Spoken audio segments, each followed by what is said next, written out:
Hello everybody, welcome back to a new video. Today I want to cover a sound somebody requested. It's a cool fill sound that uses vocals, and I'm going to show you how I remade it, but I'm also going to show you a way you can kind of extract certain parts of a track if you have a full track or a part of a track. So without further ado, let's dive into it. Alright, so here's the track that somebody sent me. This is Deeper by Grooch. I'll also leave a link in the description so you can check it out. It's a nice track. It's a little bit slower than normal psytrance, but it sounds really cool. So here's the reference I was sent.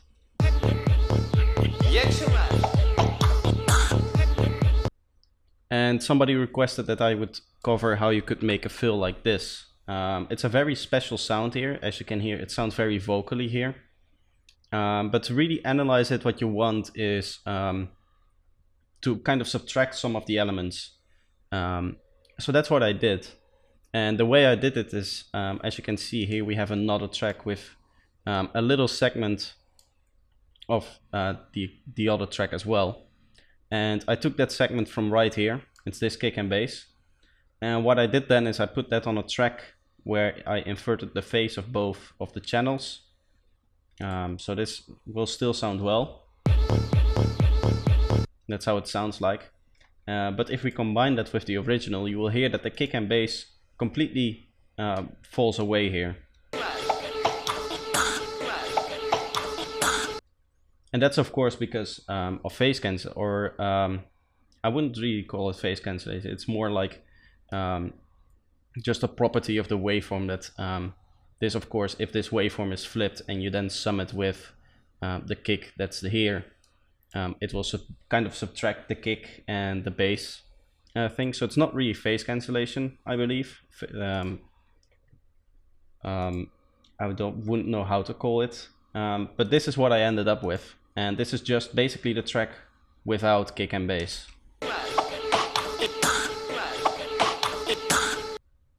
And then I did a recreation here.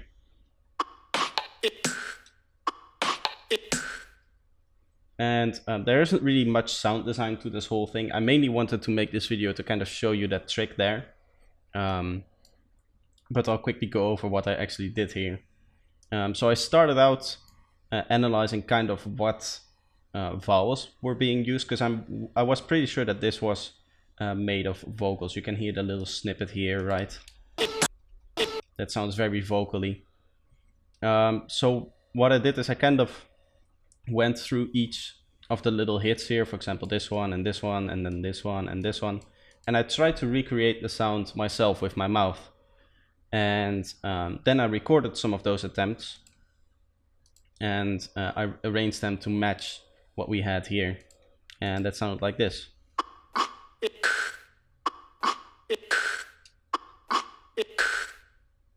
So that's that. Obviously it does not have the percussiveness of what we have here. So I decided to just layer up some percussions here.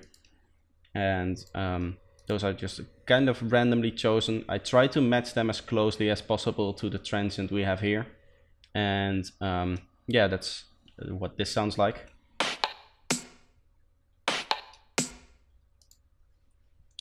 And you might notice that if I open these up, you can see the transposition of most of these is changed.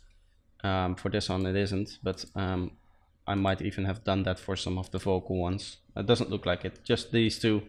I decided that the sound was kind of okay, but it was in a completely different note. So I decided to just transpose it.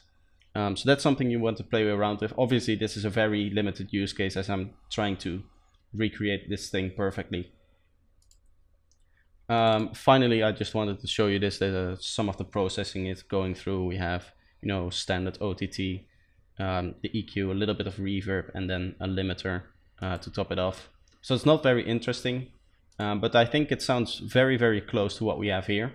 And that's obviously mainly due to the fact that I kind of trained myself to make the sounds that you hear in the original.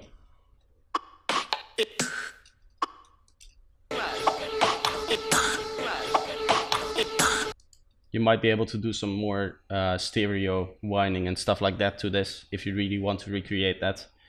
But that's what I wanted to show you. It was mainly, again, an excuse to kind of show off the trick how you would get you know, a track without its kick and bass, so you can analyze it a bit better. And this is how you do that. This trick basically only works if the bass and the kick are re-triggering, so they're always the same sound. You can just, you know, take one where there's not so many background noises and then just layer that in and invert it. And most tracks have a kick and bass that are basically the same sound over and over again, so that will work. But sometimes you might run in some errors where there's a little bit too much background noise, and then you would have to find another segment of the track where you then kind of steal the kick and bass from, so you can have a little bit more of an isolated sound. But with that being said, that was the trick that I wanted to show off today. Again, a little bit of a shorter video, but it's a really cool trick, and you should definitely use it in your productions if you want to, you know, analyze the sound a bit better and that it's in a full track. If you're able to do this, then it will always help. So yeah, that's going to be it for today. If you liked the video, please leave a like. That really helps a lot. If you're new here, feel free to subscribe, and I hope to see you next time. Bye bye.